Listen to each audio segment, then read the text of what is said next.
آغاز میں آپ کو بتائیں امریکی B-2 بمباروں کی مشکوک نقل و حرکت اور ایران پر ممکنہ حملے کی تیاری۔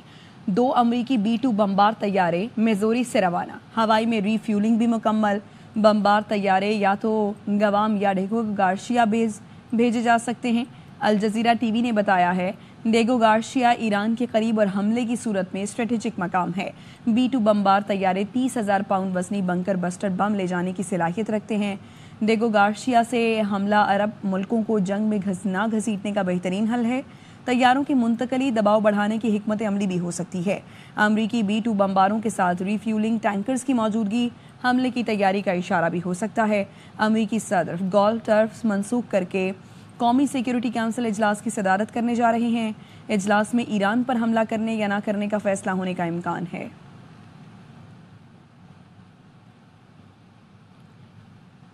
ہمارے لوگ امریکی حملے کے زد میں ہوں تو امریکہ سے مذاکرات نہیں کر سکتے۔ ایرانی وزیر خارجہ نے OIC اجلاس کے موقع پر کہا امریکہ شروع سے ہی اسرائیلی جارحیت میں شامل ہے، جارحانہ کارروائیوں کے خلاف دفاع کا جائز حق استعمال کر رہے ہیں۔ Doing right now is the exercise of our legitimate right for self-defense against the act of aggression which is done against us unprovoked and in a very brutal way. I cannot go to negotiation with the United States when our people are under bombardments, under the support of the United States. Iran کے خلاف اسرائیلی جارحیت سے عالمی امن کو خطرات لاحق ہیں۔ درپیش چیلنجز سے نمٹنے کے لیے امید ہے OIC بھرپور اقدامات کرے گی۔ نائب وزیر اعظم اسحاق ڈار کا OIC وزرائے خارجہ کے اجلاس سے خطاب، کہا اسرائیل نے عالمی قوانین اور UN چارٹر کی دھجیاں اڑا دیں۔ پاکستان اسرائیلی جارحیت کی مذمت کرتا ہے، ایران کی مکمل حمایت اور یکجہتی کا اظہار کرتا ہے۔ امت مسلمہ کو غیر معمولی چیلنجز درپیش ہیں، چیلنجز سے نمٹنے کے لیے مل کر کام کرنا وقت کی اہم ضرورت ہے۔ اسرائیل غزہ میں بھی فلسطینیوں کی نسل کشی کر رہا ہے، عالمی برادری اسرائیلی جارحیت روکنے کے لیے فوری اقدامات کرے۔ بھارت نے پاکستان پر بلا جواز جارحیت کی، پاکستان نے دفاع کا حق استعمال کیا۔ خطے میں پائیدار امن کے لیے مسئلہ کشمیر کا حل ناگزیر ہے۔ بھارت کی جانب سے پاکستان کا پانی روکنا کسی صورت قبول نہیں، اس بھارتی اقدام کو جنگ تصور کیا جائے گا۔ This meeting is taking place at a very crucial time, a backdrop of unprecedented challenges being faced by the Muslim Ummah. Pakistan strongly condemns Israel's unprovoked aggression against the Islamic Republic of Iran, a violation of international law and the UN Charter.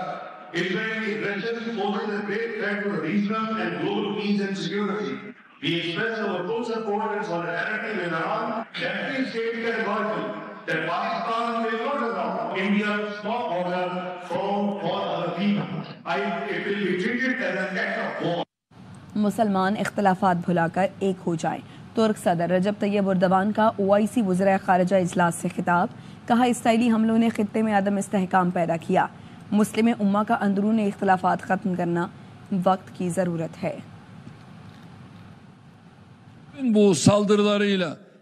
ان تمام حملوں سے Nitin Yahoo کی حکومت نے ایک بار پھر ثابت کر دیا کہ وہ علاقائی امن کے لیے سب سے بڑی رکاوٹ ہے۔ میں ایران پر اسرائیل کے حملوں کی سخت ترین الفاظ میں مذمت کرتا ہوں۔ İran'a gerçekleştirdiği saldırıları en güçlü şekilde Nitin Yahoo کا ایران پر حملہ مذاکراتی عمل کو سبوتاژ کرنا ہے۔ ان حملوں سے صاف ظاہر ہوتا ہے کہ نیتن یاہو اور اس کا قاتل نیٹ ورک نہیں چاہتا کہ کوئی بھی مسئلہ سفارتی ذرائع سے حل ہو۔ müzakere sürecini baltalamayı hedeflemiştir.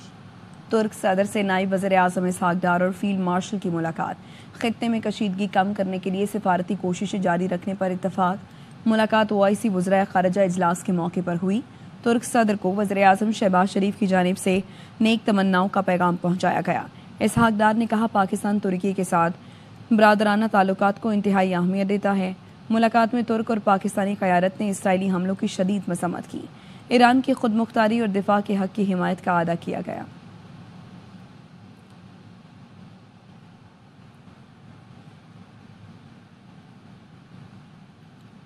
ایرانی وزیر خارجہ عباس عراقچی کی ترک صدر اردوان سے استنبول میں ملاقات ہوئی۔ اسرائیلی جارحیت پر تبادلہ خیال کیا گیا۔ صدر اردوان نے جنگ کے خاتمے کے لیے ترکی کی سفارتی کوششوں سے ایرانی وزیر خارجہ کو آگاہ کیا۔ صدر اردوان نے عباس عراقچی اپنی بھرپور حمایت کا یقین دلایا اور اسرائیلی حملوں کی مذمت کی۔ اہم ملاقات میں ترک وزیر دفاع اور خارجہ سمیت انٹیلیجنس چیف بھی شریک ہوئے۔ روسی صدر نے کہا ہے کہ وہ ایران کی حمایت جاری رکھیں گے۔ ایران کے پرامن ایٹمی پروگرام کی مکمل حمایت کرتے ہیں۔ پرامن مقاصد کے لیے جوہری ٹیکنالوجی ایران کا حق ہے۔ ماسکو اسرائیل ایران جنگ میں مداخلت نہیں کرے گا۔ اسرائیل کو بارہا بتا چکے ایران جوہری ہتھیار نہیں بنا رہا۔ We support Iran in its struggle for its legitimate interests, including the interests with respect to peaceful uses of the atomic energy.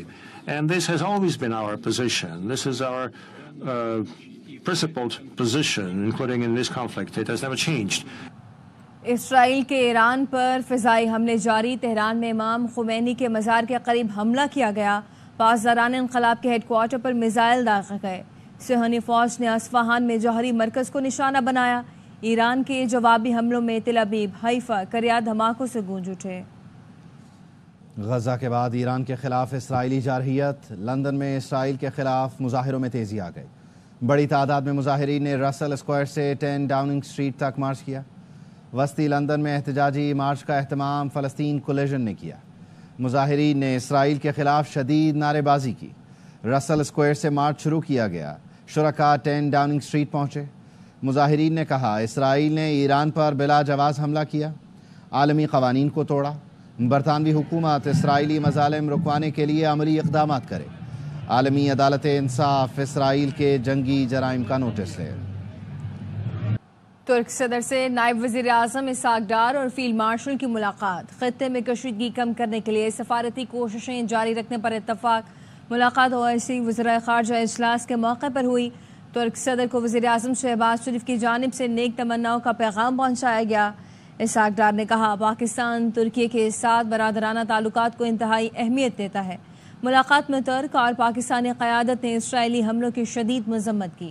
Iran کی خود مختاری اور دفاع کے حق کی حمایت کا اعادہ کیا گیا۔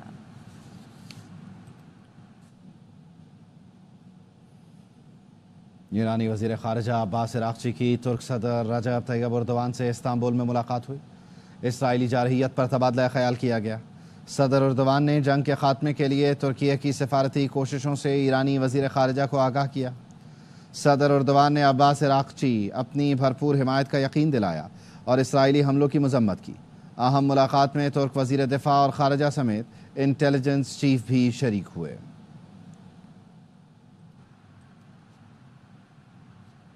پاکستان اور بھارت میں ممکنہ ایٹمی جنگ رکوائیں، کروڑوں زندگیاں بچائیں۔ حکومت پاکستان نے امریکی صدر ڈونلڈ ٹرمپ کو نوبیل امن انعام کے لیے نامزد کرنے کی سفارش کر دی۔ پاکستان اور بھارت میں ممکنہ ایٹمی جنگ رکوائی، کروڑوں زندگیاں بچائیں۔ حکومت پاکستان نے امریکی صدر ڈونلڈ ٹرمپ کو نوبیل امن انعام کے لیے نامزد کرنے کی سفارش کر دی۔ ٹرمپ نے کشیدہ صورتحال میں قائدانہ کردار ادا کیا، اس لیے انہیں نوبل امن اعزاز دے کر خراج تحسین پیش کیا جائے۔ صدر ٹرمپ نے نازک موقع پر غیر معمولی حکمت اور تدبر کا مظاہرہ کیا، سفارتی رابطوں سے تیزی سے بگڑتی صورتحال پر قابو پایا۔ اعلامیے میں مزید کہا گیا کہ صدر ٹرمپ کی مداخلت ڈائیلاگ سے مسائل کے حل کے عزم کا ثبوت ہے۔ پاکستان میں 2.5-3 سال سے ہائیبرڈ حکومت چل رہی ہے۔ وزیر دفاع خواجہ آصف نے برطانوی میڈیا کو انٹرویو میں کہا ہائیبرڈ ماڈل پہلے اپنایا جاتا تو آج ہمارے حالات بہت بہتر ہوتے۔ خواجہ آصف نے واضح کیا کہ شہباز شریف کے اوپر کوئی ادارہ یا نظام نہیں جو انہیں احکامات دے، وہ اپنے فیصلے آزادانہ طور پر کر رہے ہیں۔ Hybrid model. I personally think that if this sort of model adopted way back in the 90s, things could have been much, much better. This hybrid model till we are out of the woods as far as our economic problems are concerned. We don't have to sit in the back lawn of Prime Minister House, the DGI and Army Chief and Prime Minister are sitting and talking about how to manipulate the politics of Pakistan. No, we are, whatever is happening is in front of the media. This is something which is a de facto arrangement and it's working very well. No, Karachi میں کام ہونے پر MQM کو مرچیں لگ رہی ہیں۔ Mayor Karachi کہتے ہیں کراچی والوں کو تھائی لینڈ اور ملیشیا جانے کی ضرورت نہیں، ساحل پر ورلڈ کلاس ریزارٹ کی سہولتیں مہیا کر دی ہیں۔ MQM والے ریزارٹ میں آئیں، ڈبکی لگائیں۔ چائنا کٹنگ کا زمانہ گیا، پیسے اب دینے پڑیں گے۔ تھائی لینڈ جانے کی ضرورت نہیں ہے، ملیشیا جانے کی، سنگاپور جانے کی. اب اپنے کراچی میں یہ خوبصورت ایک ورلڈ کلاس ریزورٹ آج سے آپریشنل یا فنکشنل ہونے جا رہا ہے. سازش کرنے والے جو ہے نا وہ سازش ہی کرتے رہتے ہیں اور سازش کرتے رہیں گے. ایم کیو ایم اپنا ماضی بھول کے صرف مرتضی اور سلمان پر فوکس کریں، کے ایم سی پر فوکس کریں. کورنگی میں کام ہو رہا ہے، کورنگی میں کام ہو رہا ہے، سینٹرل میں کام ہو رہا ہے. ان کی چیخیں نکل رہی ہیں، ان کو مرچی لگتی ہے، گرمی لگتی ہے. تو میں کہوں گا اس ریزورٹ میں آ جائیں، سامنے سمندر ہے، ڈبکی لگائیں، ٹھنڈے ہو جائیں، لیکن یہاں پہ آ کے فری میں کام نہیں چلے. پاکستان کی پالیسی ہے پانی روکا تو جنگ تصور ہوگی. بھارت نے پانی روکنے کا اسٹرکچر بنانے کی کوشش کی تو اسے تباہ کر دیں گے. وزیر اعظم کے مشیر رانا ثنا کے پروگرام اعتراض ہے میں گفتگو. ایک سوال پر کہا خیبر پختونخوا میں بجٹ منظور نہ ہوا تو آئین اپنا راستہ اختیار کرے گا. کے پی حکومت تحلیل بھی ہو سکتی ہے. پاکستان کی سٹیٹڈ پالیسی ہے پاکستان کا پانی روکا گیا تو پاکستان اسے ایک ایکٹ آف وار کے طور پہ لے گا. اگر اس نے ایسی کوئی حرکت کی اس کے اوپر پاکستان کا بڑا واضح موقف ہے تو ہم ایسا ہونے نہیں دیں گے. اسٹرکچر کو ہم ریموو کریں گے، اس کو ٹارگٹ کریں گے. یعنی کے پی کے حکومت اور فیڈرل گورنمنٹ میں ابھی بھی چل رہی ہے، بجٹ نہیں وہ پاس کر رہے ہیں، دین what will the government do? اگر وہ آئینی ذمہ داری پوری نہیں کرتے تو جو اس کے کانسیکوینسز وہ فیس کریں گے. گورنر راج کی طرف تو نہیں جائے گی گورنمنٹ؟ میرا خیال ہے کہ اگر بجٹ پاس نہیں ہوتا تو گورنمنٹ ول اسٹینڈ ریزالوڈ. اسلام آباد میں پری مونسون نے موسم خوشگوار بنا دیا ہے. تیز ہوار بارش سے گرمی کا زور ٹوٹ گیا. کراچی کے مختلف علاقوں میں بھی بارش ہوئی. کلفٹن، یونیورسٹی روڈ، گلستان جوہر، لانڈھی، کورنگی اور دیگر علاقوں میں بھی بارش کا سلسلہ جاری ہے. باغ آزاد کشمیر اور گردنواں میں بھی موسلادھار بارش سے موسم سہانا ہو گیا ہے. بونیر کے مختلف علاقوں میں گرج چمک کے ساتھ بارش سے نشیبی علاقے زیر آب آ گئے. لوردیر میں تیز بارش، آسمانی بجلی گرنے سے ایک شخص جاں بحق ہو گیا. مالاکنڈ کے مختلف علاقوں میں بارش کا سلسلہ جاری ہے. فرح ربانی ہمارے ساتھ موجود ہیں. اسلام آباد کے موسم کا احوال جانتے ہیں. دن میں غضب کی گرمی تھی لیکن جیسے ہی شام ہوئی تیز ہوا چلنا شروع اور اس کے بعد ابھی ابر کرم جم کر برسا ہے جس میں ہم بھی گیلے ہوئے اور میں نے بھی اس بارش کو بہت زیادہ انجوائے کیا. یہ ہے پری مانسون کا سلسلہ جس کے بارے میں محکمہ موسمیات کی جانب سے بتایا گیا تھا، پیش گوئی کی گئی تھی جو کہ اگلے 2 سے 3 روز تک رہے گا. راولپنڈی یعنی جڑواں شہروں میں اور دیگر ملک کے حصوں میں بھی یہ بارش کا سلسلہ اسی طرح جاری اور ساری رہے گا. بارشوں کی وجہ سے جو گرمی کا زور ہے وہ بھی ٹوٹے گا اور ساتھ ہی ساتھ ایک بہت زیادہ پرابلم آ رہا تھا کہ پانی کی قلت کا سامنا کرنا پڑ رہا تھا.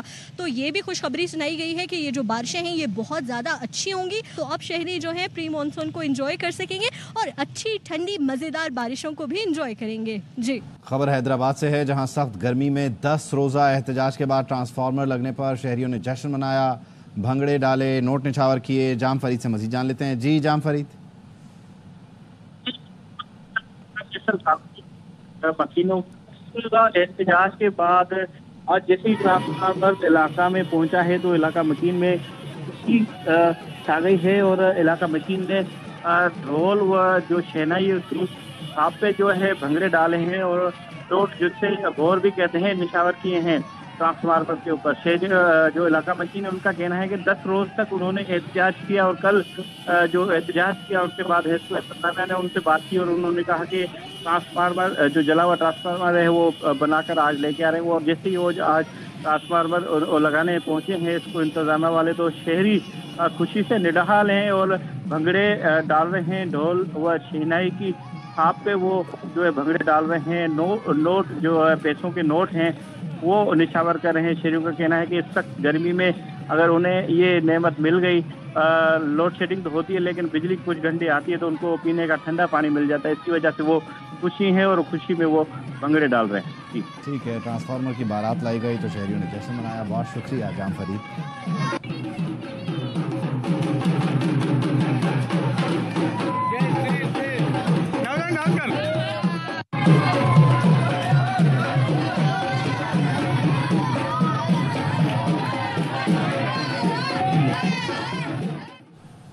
نیوز اسٹوڈیو سے وقت اتنا ہے.